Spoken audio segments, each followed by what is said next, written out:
Rochelle, naranasan mo na ba na magkaroon ng parang inalok ka ng marriage of convenience? Opo, pero tinanggihan ko.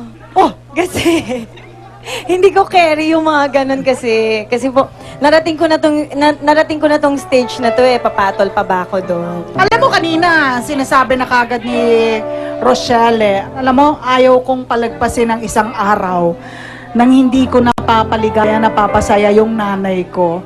Ang sarap naman nun. Saan galing yun? Saan Kasi galing? yun yung regrets ko dun sa tatay ko. 2007 kasi siya nawala Kasi ang tagal nang hinaba ng panahon na lumaban siya sa sa sakit niya. Cancer, so Opo. matagal yun, ano? Labanan talaga yun sa ospital. Tapos ayun, hindi trabaho para makapag-provide ako dun sa pambayad sa ospital niya. Kaya lang, kakatrabaho, tanggap dito, tanggap doon. Hindi ko nabigay yung tamang time para sa kanya na kulang pala yun. Kung kunwari bigyan ka ng pagkakataon, Rochelle, na i-rewind ang panahon, at sa lahat ng pamilya sa buong mundo, maari kang pumili ng pamilya. Pipiliin mo pa ba itong pamilya mo ngayon, knowing na ganito ang, di ba, ang kailangan mong isakripisyo para sa kanila? Opo. Hindi ka pipili ng pamilya na maginhawa ka? Hindi, kasi kami yung klase ng pamilya kahit walang pera, masaya. Tapos, maka-Diyos. So, wala na akong hihingin pa sa pamilya ko. Tsaka, yung kabataan ko masaya. Hindi mahirap, walang pain na naramdaman ng kabataan. So, masaya ako. Kaya ito pa rin yung pipiliin kong magulang, tsaka tatay na kung magkakaroon ako ng second life, sila pa din. Pero kung nakikinig ang nanay mo ngayon, ano ang maipapangako mo sa kanya? Alam ko hinihinga muna ako ng apo, pero hindi ko yan mapipilit. Alam mo naman binibigay ko sa iyo ang lahat. Simula nung nawala ang tatay, ayokong mamiss. Noon kasi wala akong sinasabi na thank you, I love you, ganun. Ngayon, lagi ko nang sinasabi sa kanya na I love you. Kahit anong mangyari, ito pa rin ako. Thank you. Hindi ko pa nasabi sa'yo, the best kind. Sarap. Sarap naman nun. The best ka daw na, yan ang sabi ni Rochelle. Oh, Nga. Papa Jack, sino bang kasama mo dyan? Ha? Wala. Iyak din na. Ayan, natouch kasi ako na sana. Bibira kasi yung tao na pagsabi na I love you, mama. Kailan ko lang din nagawa. Kasama natin dito yung mom ni Rochelle. Para po marinig ng personal yung gustong sabihin ni Rochelle. Oh, andito naman pala si nanay. Yeah, we've palabas pa lang po. Sabihin mo na ng personal. We've gone the extra mile Kanina para pa, ano? masabi mo. Kanina pa siya nakikinig sa monitor natin. Narinig naman niya lahat Ito po. ng sinabi mo. Ano ba tawag mo kay ano? Nanay? Mommy? Ha? Nanay po. Nanay, alina po kayo. Narito na ang inyong napaka-loving daughter. Nay, alina po kayo. Good morning. Sino Ayun na may po, sabi tumaw kayo. sa'yo na mag-red lipstick ka? Nanay! Nakinig kayo, narinig nyo lahat ng sinabi ni Rochelle. Huwag mo intindi yung mga sinabi ko kanina. May mga bagay ba siya na ngayon mo lang narinig? Yung sinabi niya po ngayon, yung the best ka nanay. At anong masasabi mo doon? Bayan? Nanay, ikaw daw ang the best. Anak, maraming salamat sa pag-ano sa akin. Ay, yung presyon, wag masyado.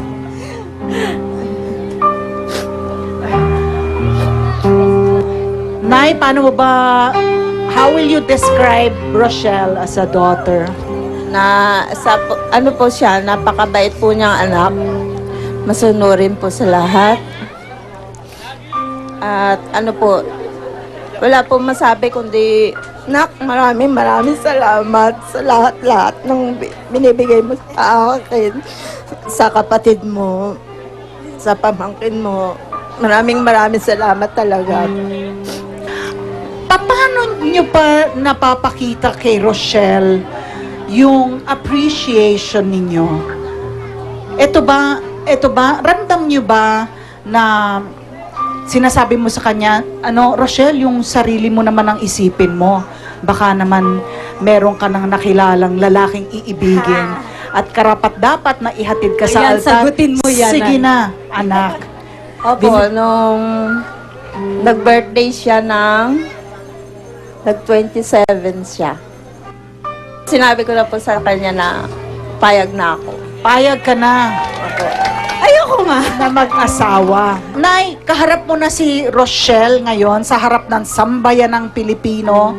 Alam niyo po, maraming nanonood sa atin ngayon, hindi lang dito sa Old Panaderos, kundi sa kanilang mga tahanan, na tulad po ni Rochelle. Ano po ang mensahe niyo dun sa mga tagapagtaguyod ng pamilya nila? Ang masasabi ko lang po sa kanila, hanggang abot kaya nila na tumulong sa mga magulang kung po pwede. Ngayon, hindi naman nila obligasyon na kung po pwede lang po na tumulong, lalo po sa panahon po ngayon sa sobrang hirap. Yun lang po.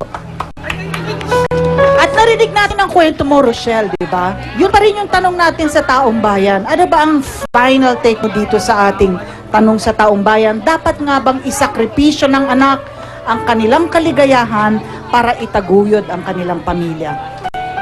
Walang masama kung tutulong kayo at intindihin sila. Kasi lumaki tayo mga Pilipino na gano'n eh. Tulungan tayo, kahit na mahirap ang buhay, nakasmile. Minsan, ibigay natin sa pamilya natin yung chance, yung pagkakataon na yon. At sigurado ko, makakakuha kayo mula sa Diyos ng isang magandang bagay. Mabibigyan niya kayo ng isang magandang sagot. Kaya nga, sabi ng iba, huwag mong tanungin ng Diyos kung kailan. Thank you, Rochelle. Thank you so much, Nay. Maraming salamat for joining us this morning, ha? At on national television. Ang sarap talaga yung pagmamahala ng ina at anak. Sarap! Papa Jack! Halika muna dito. Ay, nako. O, tayo na tayo. Mag-deep breathing ka dyan. Anong masasabi mo? Ikaw ang tatanungin ko kasi kasali ka eh. Nakaka-relate. I think lahat naman tayo dito sa may Old Panaderos at yung mga nanonood, nakaka-relate naman, ma. Yung mga magulang natin, kay pagod ko hindi, kay nabubusit na magpapalit ng lampin natin, hindi tayo hahayaan na,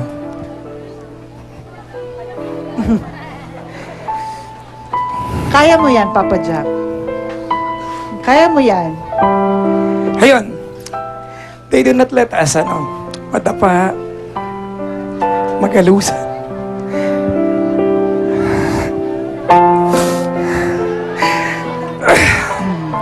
And of course, pag malaki na tayo, kumikita tayo, hindi man natin pwedeng palitan ng lampin yung magulang natin kasi hindi sila naglalampin eh.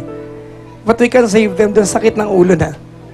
Bili ng bigas, upa ng bahay. They took care of us. So, huwag ka maging madaya at madamot na. Bakit ba nagiging emotional ka pag itong pag-uusapan? Hindi namin alam mo, saan nanggagaling ito? Breadwinner Saan ako galing since ito? 10 years old, mama. Breadwinner ka since you were 10. Hindi mo naman sinabi na pasok ka dito sa... Pareho pala kayo, Rochelle. Breadwinner since you were 10. Kaya saludo ako sa'yo. Oo nga. Hindi, Papa Jack. Yun yung mas may karapatan ka magsalita tungkol sa... Umiiyak tanong na sa ako, hindi taong bahay. makapagsalita ako. Kung nanonood mama ko, ayan, kayo na ko pa tinatanong, hanggang kailan ka tutulong? Yung pagtulong sa magulang, ito isang kontrata na never na-void. Hindi mo void yan. Hindi ko kayang kumain ng masarap sa isang araw nang iniisip ko yung nanay ko na walang pera. Kailangan bago ko kainin yung masarap, kakain niya nanay ko ng masarap. Kasi nang maliit ako, bago niya bilhin yung gamit na gusto niya, uunahin niya yung lampin ko. So, returning the favor, kung nakikinig nanay ko, Okay. kainis. Sarap. Ang sarap talaga ng pagmamahal ng anak sa magulang. Iba ang pagmamahal ng magulang sa anak, pero ang pagmamahal ng anak sa magulang, ibang klase rin. Doon muna ako sa hindi. Doon sa ating tanong. Kasi merong sitwasyon na nagiging parasiti ko na yung tao na wala nang ginawa kundi iasa sa'yo. Na inaabuso ka na, pinagsasamantalahan ka na, lagi na lang nakasahod yung kamay. Merong mga ganun eh. Yun ang realidad. Yun, hindi dapat yun i-tolerate dahil hindi mo sila tinutulungan eh. On the other hand, sa kaso ni Papa Jack, sa kaso ni Rochelle, para sa akin po, pribilehiyong ibinibigay ang makatulong ka sa kapwa mo, lalong-lalo na sa pamilya mo. Because charity begins at home. Nag-uumpisa yan sa bahay. Bago ka magbigay sa ibang tao, unahin mo muna yung kadugo mo. It's a blessing na hindi ikaw ang nakasahod.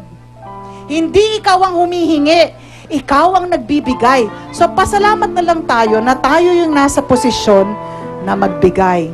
So, sa mga katulad ni Papa Jack saka ni Rochelle na nagtataguyod ng pamilya, God bless you more and more Thank you and po. more. Okay, Papa Jack? Ay, dapat nag-lipstick ako ng pink eh, parang di gano'n. Nakaka-fresh kaya to pagkatapos umiyak. Mama, meron tayong star of the box. May statement ng bongga, yung totoo, tapat at tumatatak. At ang sabi niya ay, ano sabi niya? Si Shane. Si Shane, mga kaibigan. Ikaw Nana- ang star of the box! Woo! Nanalo ka ng flat iron grocery items, Racini Band Congratulations. at Olive CC. Yan, great! Abay, kung nice yung po magpadala ng inyong comments, kuro-kuro o makisali sa aming talakayan, send your emails to starbucks@gmanetwork.com. Maraming salamat, Plains and Brands, for my outfit, and MMMJ, they want to thank Green Cap. Mendez, Dental Focus, Chancellor 9000 at Eclipse Gym. Thank you very much. Salamat sa Minami Appliances, Racini Bag, Naomi Jewelry, Sundance, Olive Sea at Aquabel. Thank you so much. Salamat sa mga taga-Old Panadero, Santa Ana! Thank you so much, mga kaibigan. Luto na ba? Na-enjoy mo ang mobile chikahan at balitaan sa